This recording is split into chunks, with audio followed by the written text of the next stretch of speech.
Hello student, welcome back my new video. तो student, आज मैं आप लोग को इस वीडियो में बताने वाला हूँ क्लास 10 मैथ का चैप्टर नंबर 1 और वास्तविक संख्याएं। और स्टूडेंट, इस चैप्टर का प्रश्नावली 1.1 यहाँ प्रश्नावली 1.1 का प्रश्न संख्या पहला बता चुका हूँ और इसका जो भी बेसिक कंसेप्ट है वो भी बता चुका हूँ। और ये दो प्रश्न संख्या दूसरा और तीसरा मैं एक वीडियो में बता चुका हूँ। अगर आप लोग नहीं देखे हैं तो जा करके देख लीजिएगा। मैं उस वीडियो का लिंक डाल दूंगा इस वीडियो के डिस्क्रिप्शन में, वहां से आप लोग, क्योंकि मैं उस वीडियो में बताया हूँ इस चैप्टर का फुल कंसेप्ट और ये प्रश्नावली का 1.1 का प्रश्न संख्या पहला, दूसरा और तीसरा बताया हूँ। ठीक है, तो आप लोग जा करके उसको जरूर देखिएगा। आज मैं आप लोग इस वीडियो में बताने वाला हूँ प्रश्न संख्या चौथा, पांचवा, छठवां और सातवां। और ये इसमें इस प्रश्नावली 1.1 का ये चारों लास्ट प्रश्न है, ये 7 नंबर तक प्रश्न है। इसको मैं आप लोगों को इतना बेहतर तरीका से बताऊंगा कि आप लोग को एक बार में ही समझ में आ जाएगा। अगर आप लोग पिछला वीडियो देखे होंगे तो आप लोग को समझ में आ गया होगा। ठीक है ना। तो चलिए पहले चौथा को हल करते हैं।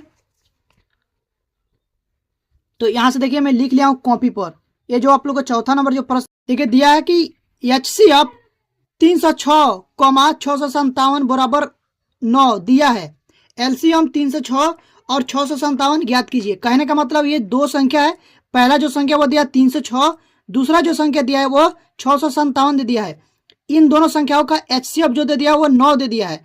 ठीक है ना। और इन्हीं दो संख्याओं का LCM बोला है ज्ञात करने के लिए।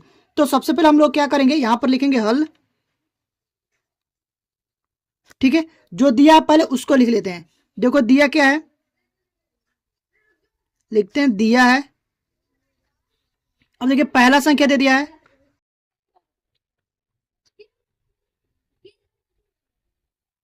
पहला जो संख्या दे दिया वो दिया 306। ठीक है। और जो दूसरा संख्या दे दिया है, दूसरा संख्या वो दे दिया आप लोग को 657। ठीक है ना। और इन दोनों संख्याओं का HCF भी दे दिया है। HCF कितना दे दिया है, 9। और बोला है LCM ज्ञात करने के लिए। ठीक है, तो यहाँ ये भी हम लोग लिख लेते हैं, LCM हम लोग को ज्ञात करना है। ठीक है ना।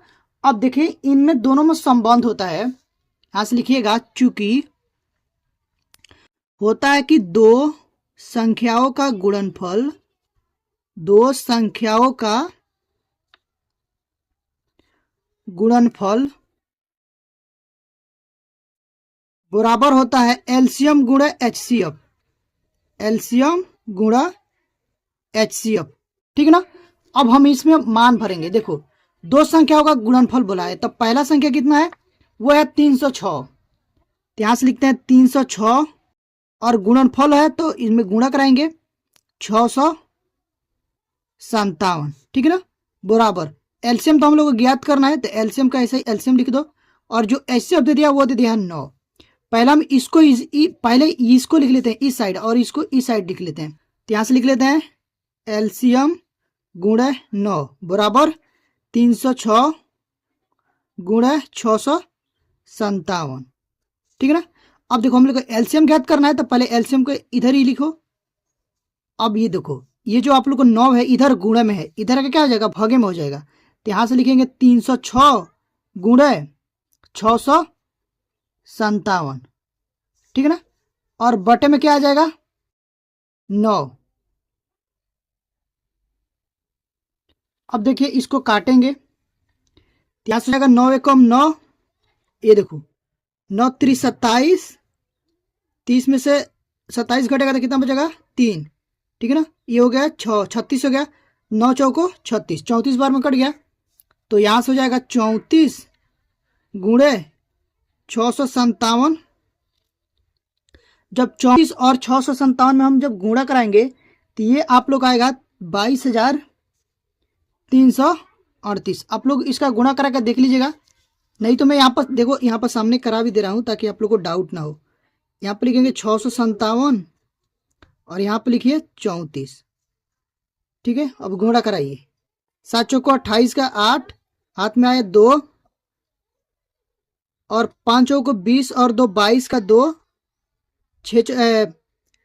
4 छक्के 24 और 2 26। ठीक है ना। अब देखो 7 त्रिक 21 का 1, हाथ में 2, 5 3 15, 15 2 17 का 7, हाथ में 1, 6 3 18 और 1 19।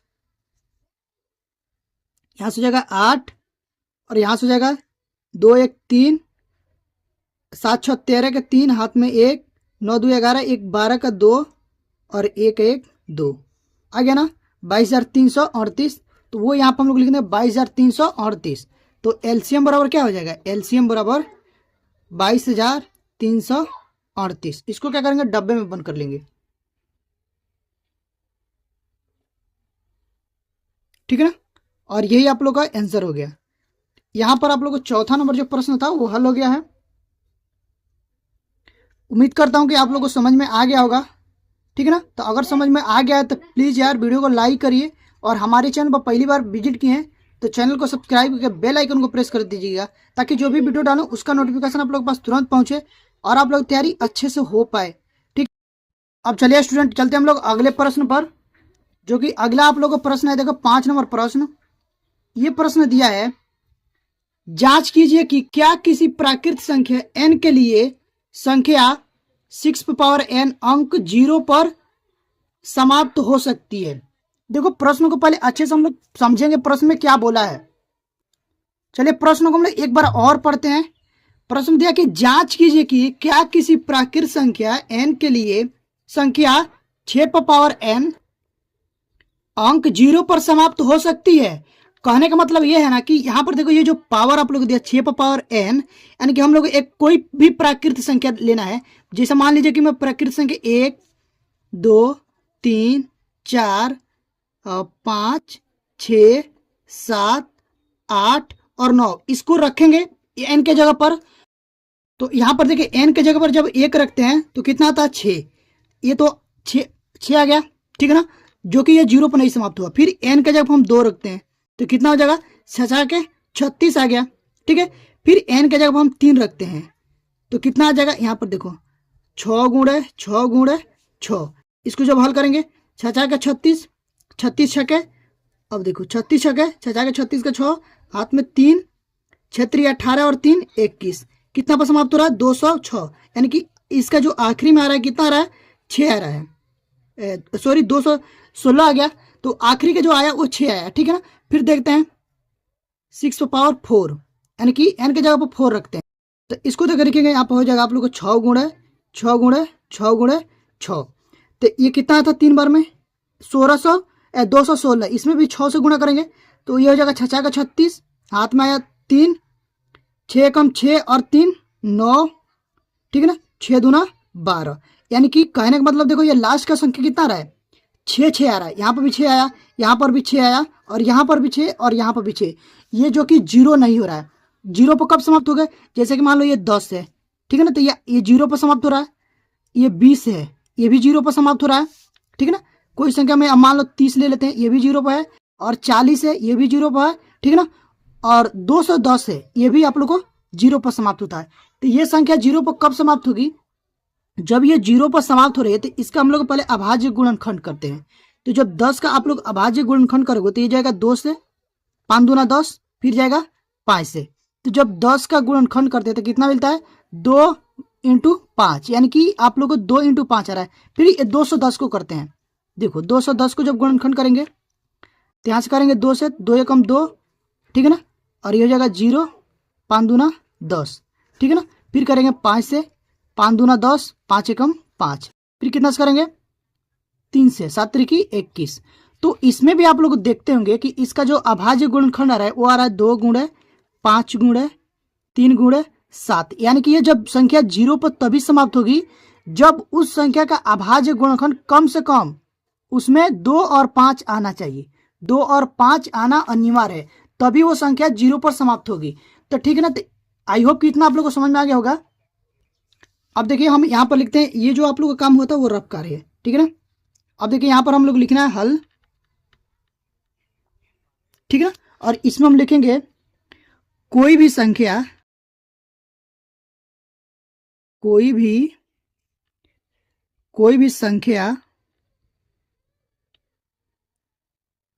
0 पर तभी समाप्त होगी समाप्त होगी, या फिर होती है, लिख लेना होती है, होती है जब जब उसके अभाज्य गुणनखंड, उसके अभाज्य गुणनखंड,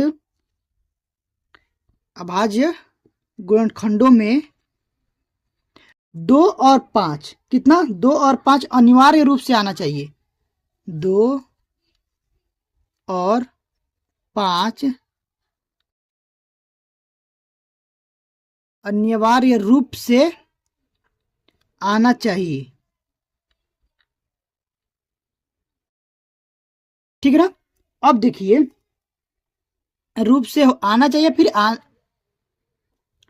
और यहां पर क्या है 6 का हम लोग गुणनखंड करते हैं तो देखो कितना आता है, 2 से करेंगे 3 दूना 6, फिर 3 से करेंगे 3 एकम तम, तो इसका जो गुणनखंड आप लोग आए वो कितना आ गया 6 का 2 गुणे 3।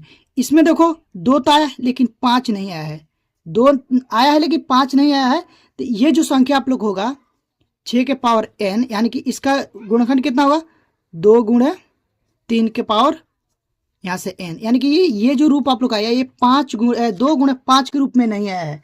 तो हम यहाँ पर क्या लिखेंगे, यहाँ पर लिखेंगे यहाँ 6 के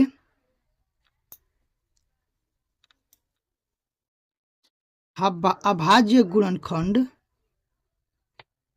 6 के अभाज्य गुणनखंडों में लिखेगा, अभाज्य गुणनखंडों में 5 नहीं है, 5 नहीं है। ठीक, अतः n का कोई भी प्राकृत संख्या का मान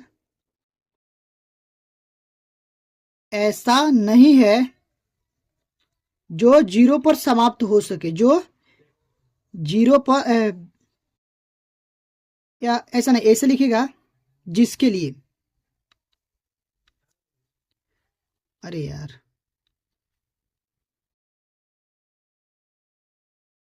जिसके लिए 6 पावर n 0 पर समाप्त हो सके,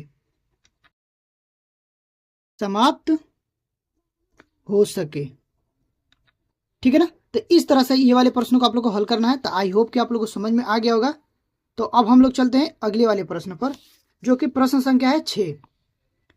देखिए यहाँ पर प्रश्न संख्या 6, और ये जो प्रश्न दिया कि बोला कि व्याख्या कीजिए कि 7 गुणे 11 गुणे 13 गुणे प्लस 13 और 7 गुणे 6 गुणे में 5 गुणे में 4 गुणे में 3 गुणे में 2 गुणे 1 प्लस 5 भाज्य संख्याएं क्यों है। अब हम लोग को ये बताना है कि ये भाज्य संख्याएं क्यों है। तो आप लोग को अभाज्य संख्या क्या होता है, भाज्य संख्या क्या होता है, मैं इसका जो बेसिक वीडियो बनाया हूं, जो कंसेप्ट इस चैप्टर का कंसेप्ट जो मैं बताया हूं एक वीडियो में, तो उस वीडियो में मैं भाज्य संख्या, अभाज्य संख्या, परमेय संख्या, अपरमेय संख्या क्या होती है, सारे कुछ को मैं डिटेल्स में बताया हूं। अगर आप लोग नहीं देखे हैं तो जा करके देख लीजिएगा, मैं उस वीडियो का लिंक डाल दूंगा इस वीडियो को डिस्क्रिप्शन में, आप लोग वहां से देख लीजिएगा, ठीक है ना। अब इसको पहले हम लोग करते हैं। तो अब देखिए यहाँ पर सबसे पहले आप लोग को लिखना है हल। अगर वो वीडियो आप लोग देख लेते हो तो ये सारे प्रश्न इतना इजी हो जाएंगे कि आप लोग को एक बार में ही समझ में आ जाएगा और आप लोग आसानी से कर, ठीक है ना। तो देखिए यहाँ पर पहले को करते हैं, ये जो इतना दिया है इसको पहले करते हैं। तो पहला आप लोग को दिया है 7 गुणे में 11 गुणे 13 प्लस 13, ठीक है। और देखिए दूसरा इसमें यहाँ पर दिया है, और में भी दिया है, एक और दिया है, कितना दिया है 7 गुणे 6 गुणे 5 गुणे 4 गुणे 3 गुणे 2 गुणे 1 प्लस 5। तो पहले इसको देखो, ये दो यहाँ पर भी 13 है, यहाँ पर भी 13 है, तो 13 हम लोग क्या लेंगे इधर बाहर ले लेते हैं, ठीक है ना, कॉमन ले लेते हैं। यहाँ से बचेगा 7 गुणे में 11 और यहाँ से 13 बाहर आ गया तो क्या बचा 1 प्लस में 1, तो यहाँ से हो जाएगा 13, 11 से 77, 77 एकम 77 और 1 78, तो ये हो जाएगा 78। ठीक है ना, 78 यहाँ पर है, तो इसको हम लोग ऐसे लिख सकते हैं 13 गुणे 78 गुणे 1 लिख सकते हैं ना। तो ये देखो यहाँ पर 2 से ज़्यादा गुणनखंड है। कितना है? 2 से ज़्यादा गुणनखंड है। यहाँ पर हम लिखेंगे चूंकि इसके 2 से अधिक गुणनखंड है,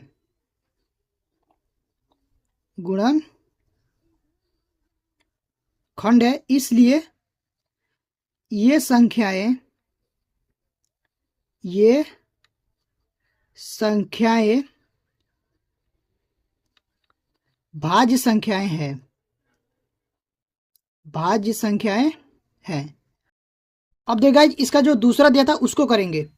तो देखो दूसरा क्या दिया है, यहाँ पर दिया 7 गुणे में 6 गुणे में 5 गुणे 4 गुणे में 3 गुणे 2 गुणे 1 और प्लस में 5। तो यहाँ पर देखो, यहाँ पर भी 5 है और यहाँ पर 5 है, तो 5 को हम लोग कॉमन ले लेते हैं। तो यहाँ से बचेगा 7 गुणे में 6 गुणे में, और ये देखो 5 बाहर आ गया तो क्या बचेगा 1 गुणे में 4 गुणे में 3 गुणे 2 गुणे 1 प्लस में 1। अब देखिए यहाँ से हो जाएगा 5, ये हो जाएगा 7 6 42, 42 से कम 42, 42 चौको यहाँ से गुणा करा लेते हैं, 42 चौको 4 दूनी 8, 4 चौको 16। ठीक है, उसके बाद क्या है 168 3 से करते हैं, 8 3 के 24, हाथ में 2 छत्री 18 और 2 20 के 0, 3 एकम 3 और 2 3 2 5। ठीक है ना। अब देखिए, अब 2 से इसको गुणा करेंगे तो ये हो जाएगा आप लोगों को 4 दूनी 8, 2 0 0, 5 दूनी 10, तो कितना आ गया 1008। यहाँ से देख लो 1008 आ गया। तो यहाँ से हम लोग लिखेंगे 1008 प्लस 1 कितना हो जाएगा 5 गुणे में 1009 और 1009। ठीक है ना। उसके बाद देखो यहाँ पे गुणे में लिख सकते हैं 1 लिख सकते हैं। ये भी आप लोगों को देखो 2 से ज़्यादा गुणनखंड है, तो यहाँ से हम लोग लिखेंगे चूंकि इसके 2 से अधिक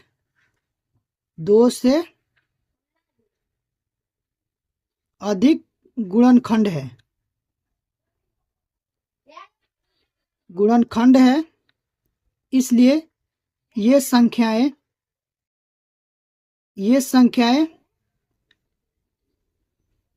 भाज्य संख्याएं हैं। ठीक हो, तो इस तरह से यहां से आप लोगों को आंसर लिख देना है। तो आई होप कि इतना आप लोग समझ गए होंगे। अब हम लोग चलते हैं अगले वाले प्रश्न, जो कि आप लोग इस प्रश्नावली का लास्ट प्रश्न है। तो देखिए ये प्रश्न काफी इजी है, थोड़ा लंबा दिया है, लेकिन बस आप लोग समझ गए ना तो ये इजी है। प्रश्न बोला कि किसी खेल के मैदान के चारों ओर एक वृत्ताकार पथ है।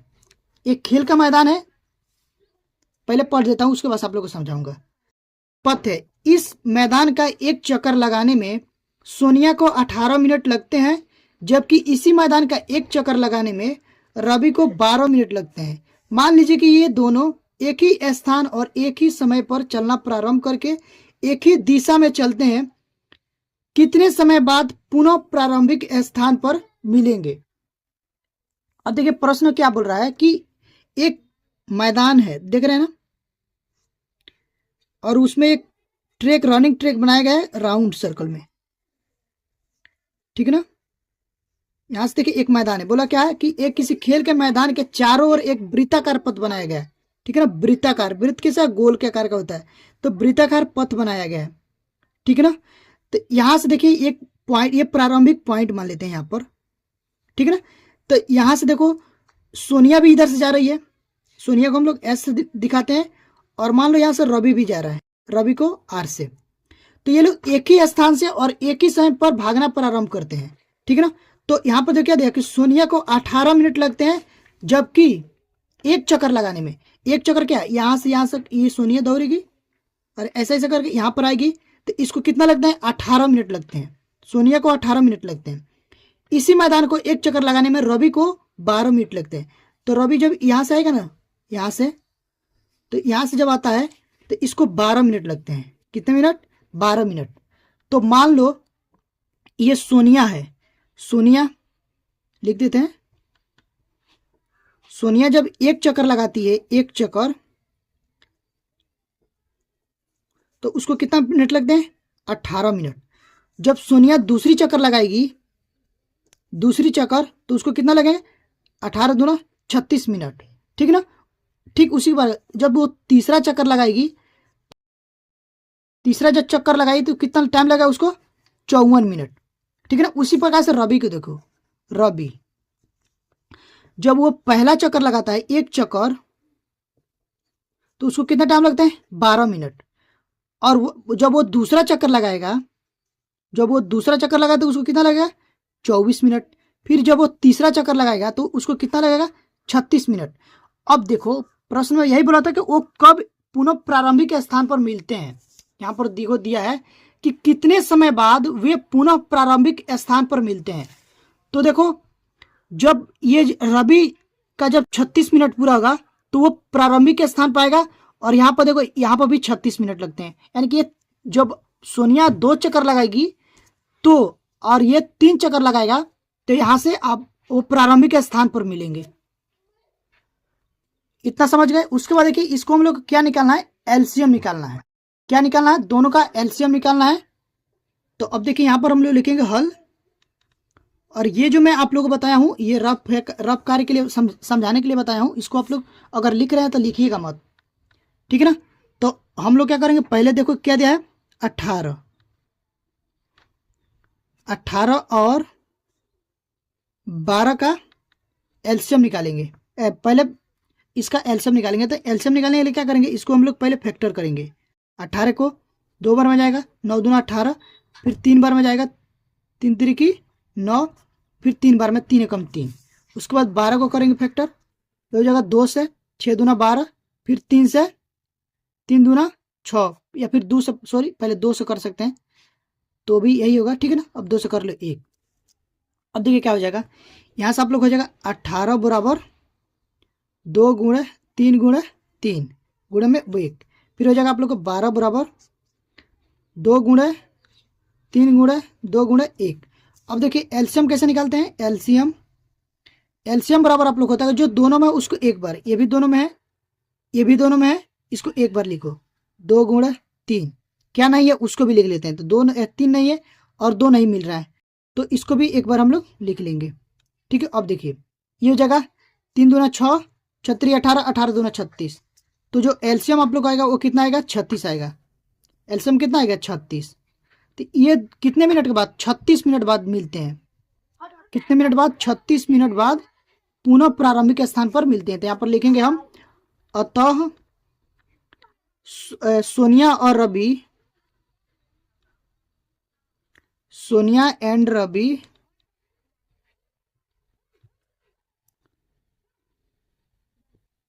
रवि 36 मिनट बाद, 36 मिनट बाद पुनः प्रारंभिक स्थान पर, प्रारंभिक स्थान पर मिलेंगे। ठीक है? बस इतना ही था, और यहाँ पर आंसर लिख देंगे। ठीक है ना? तो आई होप कि स्टूडेंट आप लोगों को समझ में आ गया होगा।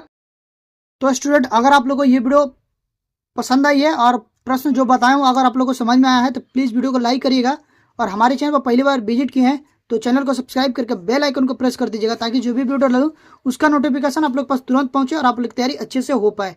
तो अभी के लिए बस इतना ही, मिलते हैं इसी तरह की नेक्स्ट वीडियो में। तब तक के लिए थैंक यू फॉर वॉचिंग।